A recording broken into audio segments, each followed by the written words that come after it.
Pay close attention to what you are about to see. These images will be seen around the world. These rats have been fed with transgenic corn during their entire life cycle. The tumors they suffer from are enormous. The study that revealed the effect of the GMOs on the health of these rats has just been completed. It benefited from exceptional financial and technical means.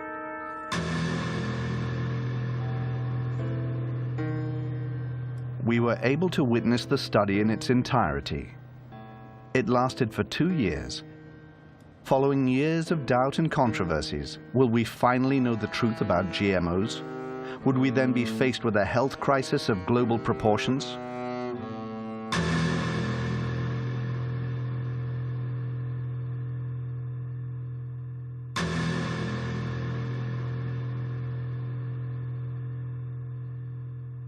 This is the longest, most thorough study to have been carried out on a GMO, and we have also carried out a joint study on the most used pesticide in the world, the Roundup, which is a herbicide. It belongs to the main pesticide category.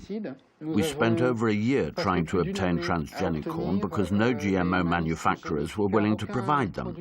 This is because Monsanto requires contracts to be signed stipulating that the seeds must not be used for testing and an arrangement must be made prior to the testing. We wanted our study to be independent.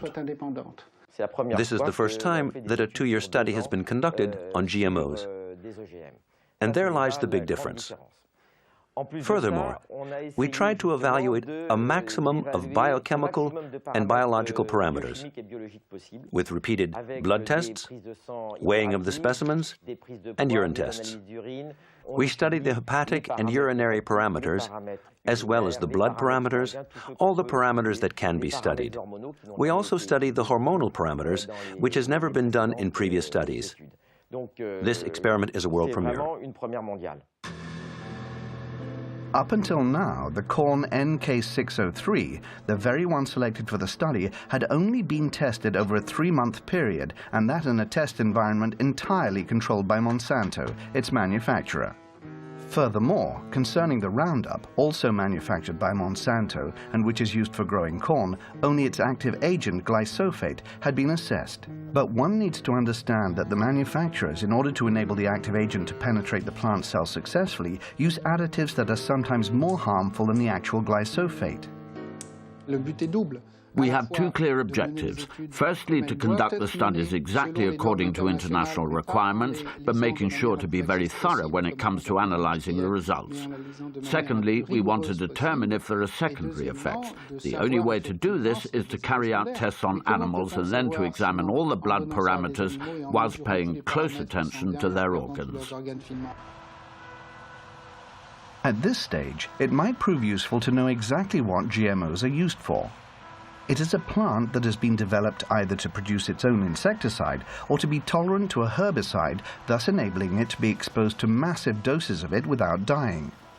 One can understand how GMOs could be useful to farmers. For example, they would be able to spray their entire field with Roundup, killing all the weeds in the process and never harming the genetically modified plant.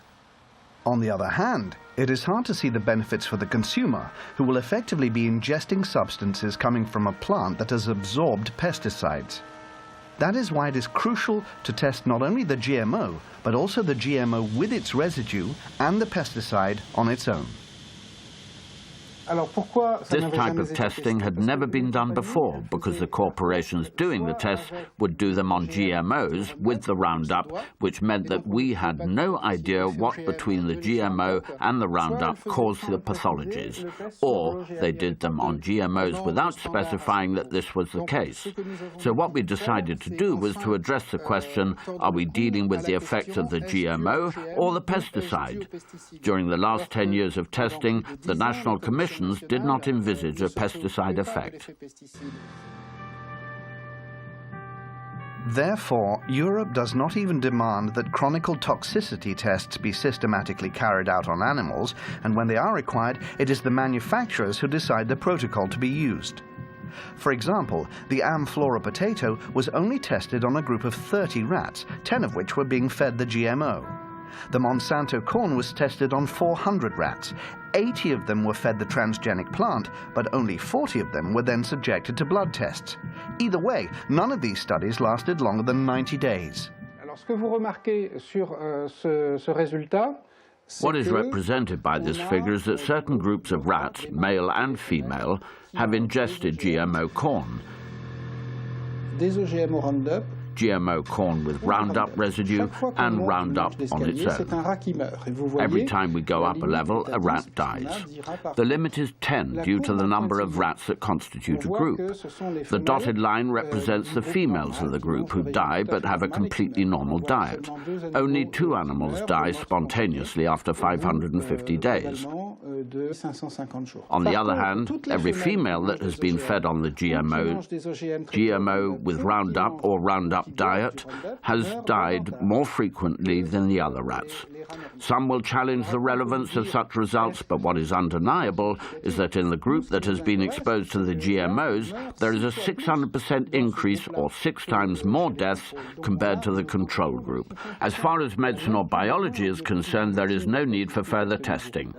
An important fact is that all the studies carried out on the rats are done over a 3-month period. It so happens that none of the effects are visible until the 4th month. This is fundamental in understanding that studies conducted over a 3-month period are useless. This conclusion is easily understandable. It could be said that their only use is to soothe the consciences.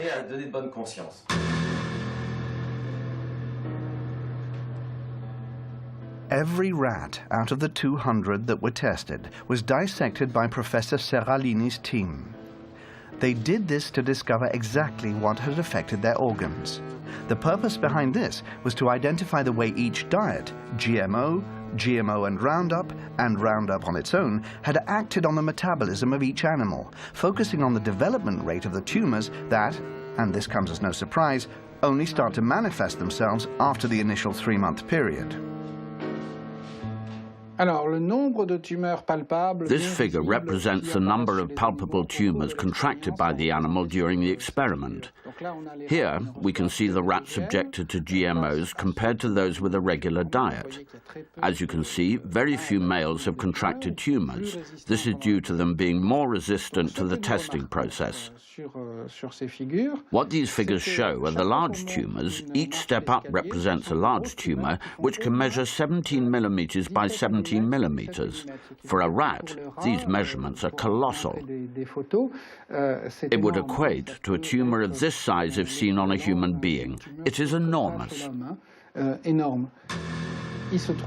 After having studied these tumors, it can be said that 94% of them take effect in the mammary glands, which would equate to breast cancer in a woman. We are faced with renal tumors for the males, but not only, some males also suffer from mammary tumors. This points towards a hormonal effect that isn't affected by the dosage. 60% of breast cancer cases are caused by hormonal deficiencies. Professor Seralini's study holds one last surprise for us, and this is a major one. Up until now, one could have thought that the main cause of death for the tested rats was coming from the pesticide added to the corn. But what the study highlighted, and this for the first time ever, is the fact that the transgenesis itself could have killed the rats. What this means is that just by interfering with the genome of the plant in order to modify it, we are faced with repercussions that no one could have anticipated. This is enough to make us reconsider all the scientific precepts that led to the creation of GMOs. Roundup had never been tested separately. Whilst conducting cellular studies, we saw that the cells of the liver, embryos, kidneys, placenta and the umbilical cord died much faster, and so we could deduce that there was a toxic effect on the organism.